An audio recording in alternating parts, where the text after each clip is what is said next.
And overall Mahesh చెప్పినట్టు personality wise he has got investigative which is like more related to scientific thinking, research oriented. అందుకని మీరు అన్నట్టు science select చేసుకుంది. తన behaviour you know అంటే తన kind of environment she looking for ఏంటంటే experimental అంటే సైంటిఫిక్ కానీ, అందుకని science and technology more related field అలా.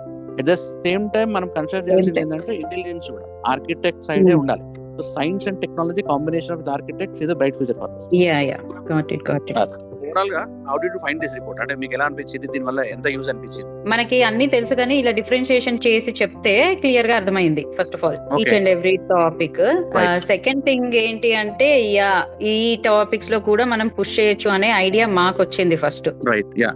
లెర్నింగ్ స్టైల్ ఐడెంటిఫై చేయొచ్చు. ఆ వేలో చేస్తే ఇంకా ఎక్కువ ఫాస్ట్ గా టైం వేస్ట్ అవ్వకుండా ఫాస్ట్ గా గ్రాస్ చేస్తారు కదా, అది useful. Actually learning style will be useful తెలుసుకుంటే. మ్యాథమెటిక్స్ తనకు ఎందుకు కొంచెం ఇంట్రెస్ట్ ఉండదంటే she is like more picture smart కాబట్టి అవన్నీ కూడా మ్యాథమెటిక్స్ అన్ని క్యాలిక్యులేషన్స్ టూ మచ్ క్యాలిక్యులేషన్స్ ఉంటాయి కాబట్టి she doesn't show that much interest. She like picture smart. తనకు అన్ని పిక్చర్స్ గానీ ఇట్లా ఉంటేనే తను she you know learn more fast అన్నట్టు.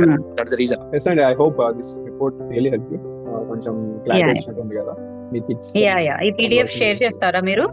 sure ఇది అవగానే వాట్సాప్ లో షేర్ చేస్తాను. సో ఆల్ ది బెస్ట్ అండి.